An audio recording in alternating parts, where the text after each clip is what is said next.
중요하다, 이런 제목으로 하나님의 말씀 나누도록 하겠습니다.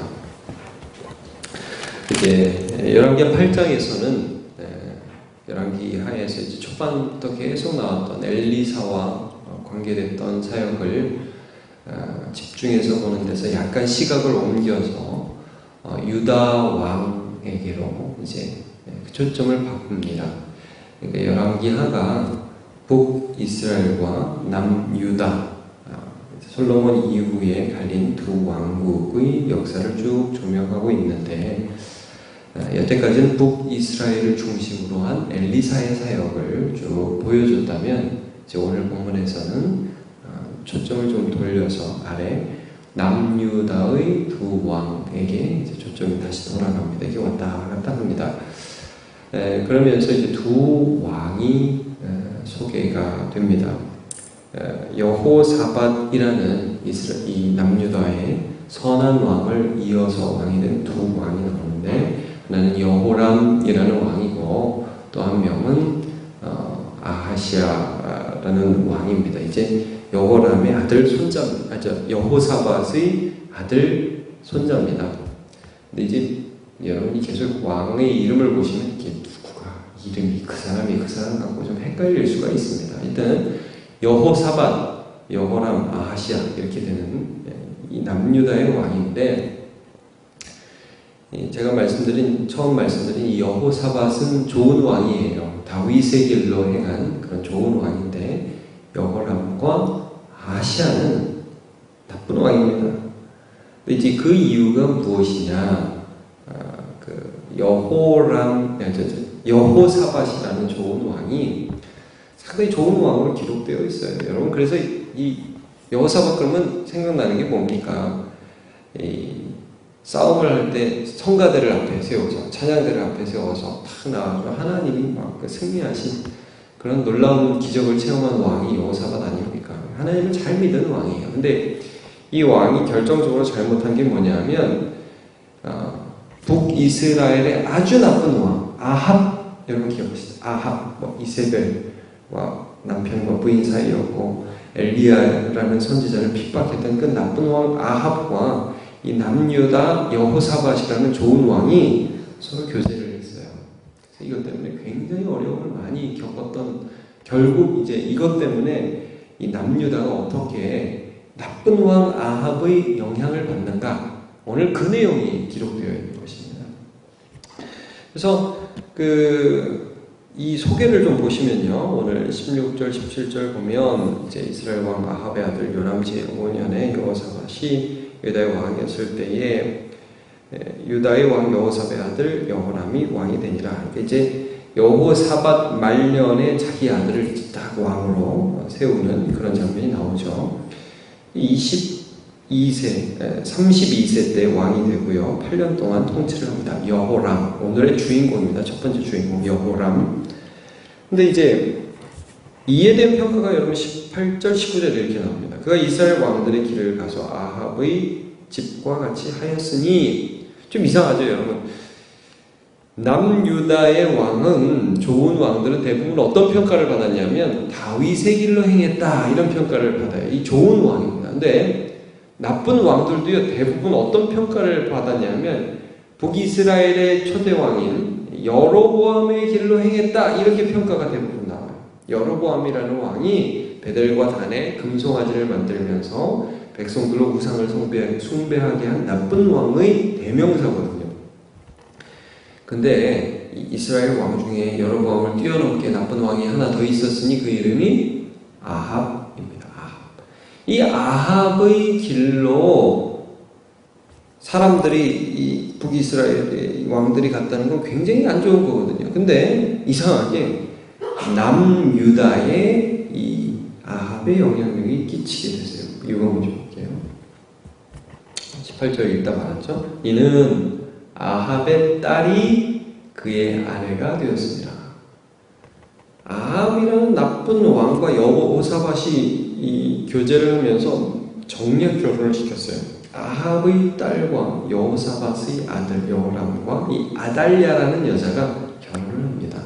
이게 남유다의 악영향을 끼치게 됩니다. 우리가 계속 이 아달랴의 영향을 앞으로 계속 볼 겁니다.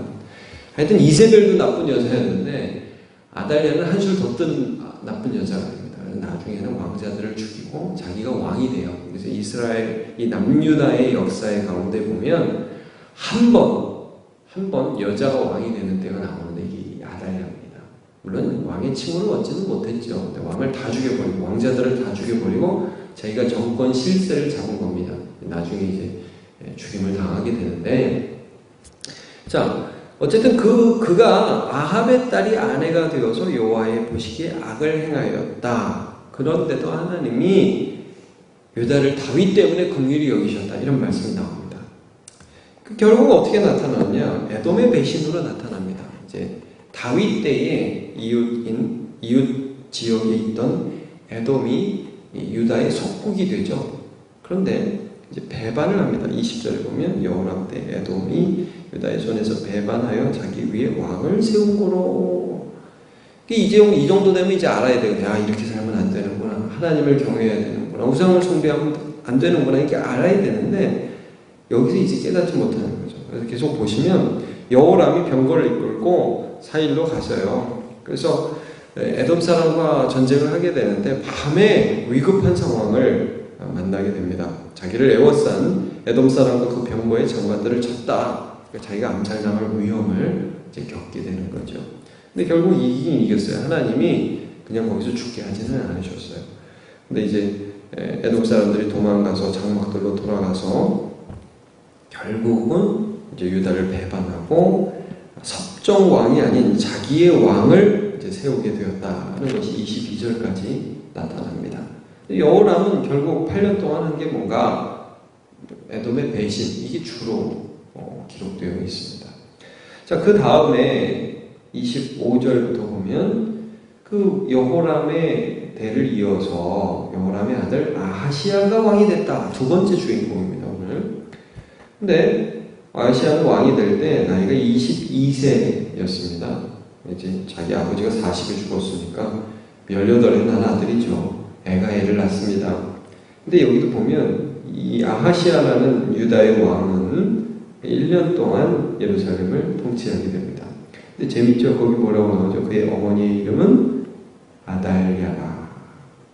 이스라엘 왕 오므리의 손녀, 오므리, 아합, 그 다음에 아하시야 이렇게 가고, 이름이 좀 아하시야라는 이름이 북이스라엘 왕도 있고 남유다의 왕도 있습니다.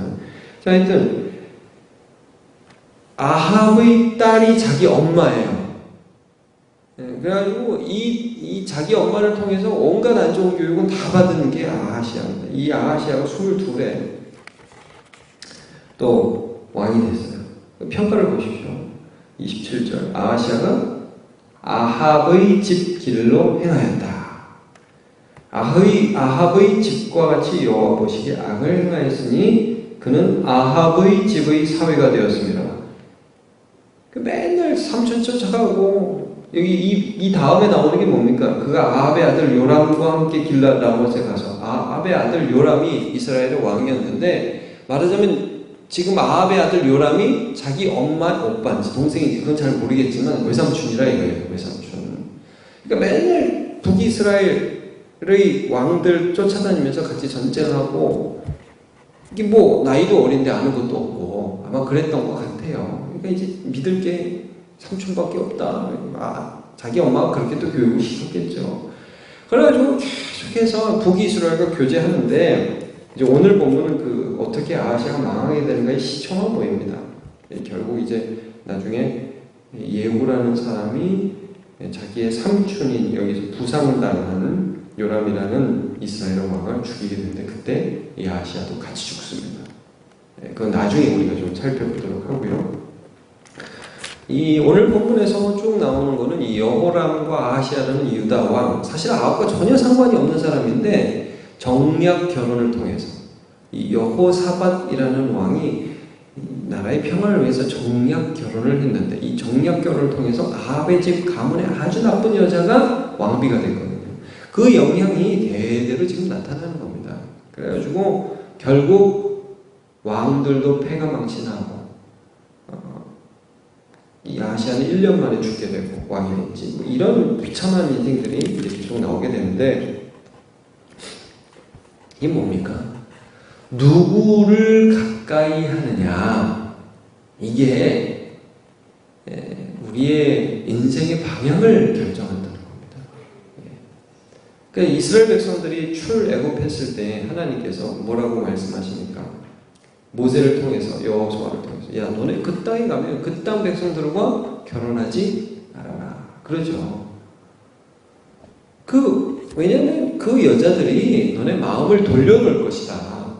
그래서 하나님을 따르지 않고 이방신을 반드시 따르게 할 것이다. 그러니까 좀 편하게 살자고, 좋고 좋은 게 좋은 거지 뭐 하면서 아무하고나 결혼하지 말아라. 딱 그거 말씀하시죠. 제가 출애굽기 34장 12절과 15절, 16절 읽어드릴게요. 너는 스스로 삼가 내가 들어가는 땅의 주민과 언약을 세우지 말라. 그것이 너희 권능과 될까 하라. 너는 삼가 그 땅의 주민과 언약을 세우지 말 테니 이는 그들이 모든 신을 음란하게 섬기며 그들의 신들에게 제물을 드리고 너를 청하면 내가 그 제물을 먹을까 함이며 또 내가 그들의 딸들을 내 아들들의 아내로 삼음으로 그들의 딸들이 그들의 신들을 음란하게 섬기며 내 아들에게 그들의 신들을 음란하게 섬기게 할까 함이니라 말씀을 하고 있습니다. 실제적인 부분입니다.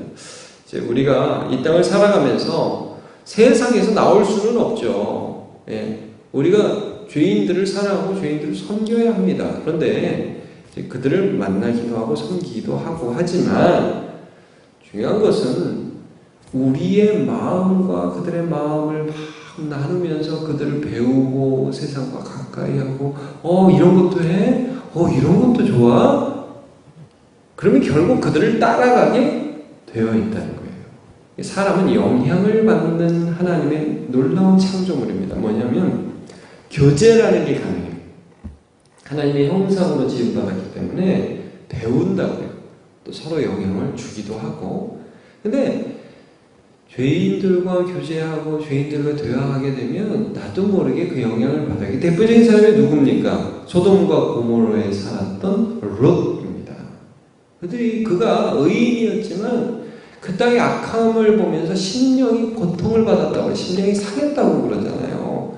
그러니까 우리가 이 땅을 살면서 누구와 가까이 하느냐, 이게 우리의 영적인 상태를 굉장히 조절되고 영적인 상태에 큰 영향을 끼치게 됩니다. 사도 바울의 권면을 하나 보겠습니다. 디모데후서 2장 22절에 보면 또한 너는 청년의 정욕을 피하고 그랬습니다. 피해라. 요셉이 그 당시에 음란한 문화를 피했던 것처럼 너는 청년의 정욕을 피하고 주를 깨끗한 마음으로 부르는 자들과 함께 의와 믿음과 사랑과 화평을 따르라 그랬습니다. 가까이 해라. 그런 사람들이 있으면 가까이 해라. 히브리서에도 이런 권면이 있죠. 서로 돌아보아 사랑과 선행을 격려하고 모이기를 피하는 어떤 자들의 습관과 같이 하지 말고 오직 권하여 그날이 가까움을 볼수록 더욱 그리하자 그랬습니다. 또 하나 말씀을 읽어드리겠습니다. 디모데후서 3장 1절에서 5절. 너는 이것을 알라. 말세에 고통하는 때가 이르러 사람들이 자기를 사랑하며 돈을 사랑하며 자랑하며 교만하며 비방하며 부모를 거역하며 감사하지 아니하며 거룩하지 아니하며 무정하며 원통함을 풀지 아니하며 모함하며 절제하지 못하며 사나우며 선한 것을 좋아하지 아니하며 배신하며 조급하며 자만하며 쾌락을 사랑하기를 하나님 사랑하는 것보다 더하며 경건의 모양은 있으나 경건의 능력은 부인하는 이 같은 자들에게서 내가 돌아서라 그랬습니다. 돌아서라. 그쪽으로 가지 마라. 그쪽과 가까이 살지 말아라. 하나님을 가까이 하라. 말씀을 가까이 하고 말씀을 따르는 자들과 네 마음의 중심을 나누어라. 그래야 산다. 말씀하고 있습니다. 오늘도 이 아달랴라는 한 여인을 받아들임으로 어떻게 유다의 왕들이 패망하였는가를 우리가 보았는데, 여러분 우리가 이 말씀에 도전과 경고를 받아서 하나님의 말씀을 가까이 하고 하나님을 가까이 하는 저와 여러분 되시기를 축복합니다. 기도하겠습니다. 하나님 감사합니다. 오늘 우리가 하나님의 말씀을 통하여 또한 경고를 받습니다. 유다의 왕들이 어떻게 아달랴라는 한 아합의 딸 악한 여인을 받아들여서 아합의 가문을 따라가고 죄악의 영향력 가운데 양육받은 왕이 어떻게 비참하게 그의 생애를 마무리하게 되는가의 전주곡을 살펴보게 되었습니다. 하나님 붙들어 주셔서 우리가 이 세상 살아가면서 누구와 가까이 가고 어디에 발을 담그고 있고 어느 손을 만지고 있고 누구의 목소리를 듣는지를 자세히 잘 살펴서 하나님 우리의 귀와 마음을 하나님의 말씀 앞에 드리게 하여 주옵소서. 또 선한 영향력을 서로에게 끼치며 하나님께서 우리에게 주신 비전들을 따라 살아갈 수 있도록 우리의 영혼을 새롭게 하여 주옵소서. 도우시는 주님의 은혜 감사합니다. 예수님의 이름으로 기도하옵나이다. 아멘.